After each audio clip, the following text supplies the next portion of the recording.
जमलेल्या माझ्या सर्व पदाधिकारी बांधवांनो, भगिनींनो आणि मातांनो,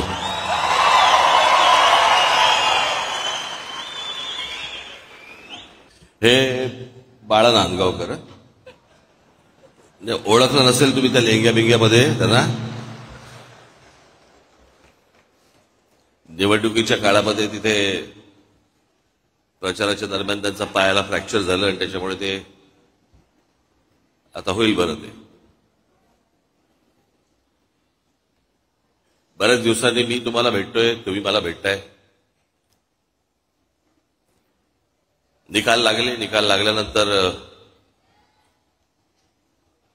निकालावरची प्रतिक्रिया मी दिली होती.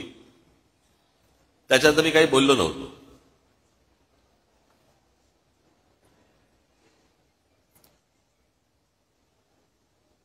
पण शांत आहे याचा अर्थ विचार करत नव्हतो असं नाही.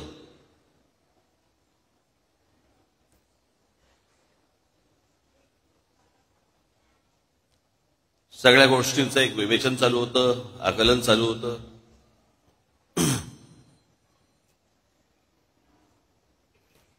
बरेच लोक मला भेटले या सगळ्या गेल्या 2 महिन्यामध्ये, 1.5 महिन्यामध्ये.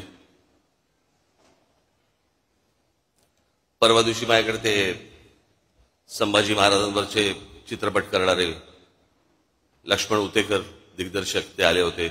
उत्तम दिग्दर्शक.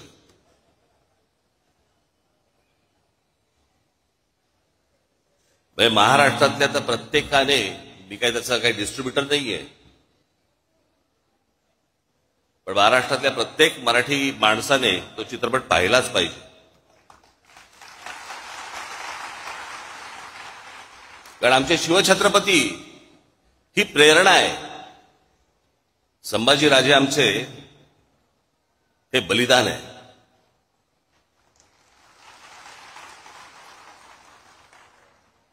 आणि मग मला मी पाहिलं नव्हतं त्याचं ते ट्रेलर बिलर. मला आमच्या अमेय खोपकरने मला सांगितलं की त्यांना तुम्हाला येऊन भेटायचंय. म्हटलं काय आहे विषय. नाही म्हणजे त्याच्यामध्ये संभाजी महाराज, हा लाईट जरा कमी होईल का रे, माझ्या डोक्यात डोळ्यासमोरचा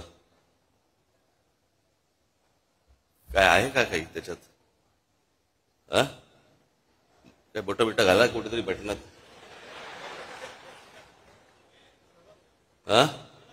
अरे केला का, मला लागतं ना, मला कळ. बंद केलं तरी चालतो.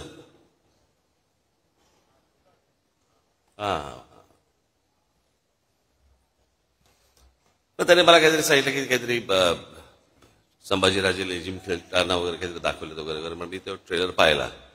मग दुसऱ्या दिवशी ते आले मला भेटायला. अर्थात लेझिम हा आपला पारंपरिक खेळ आहे महाराष्ट्राचा. आणि संभाजीराजांनी कधीतरी हातामध्ये लेझिम घेतलंही असेल, काय माहिती. इतिहासाच्या पानात नाही, पण मनात तर असेल.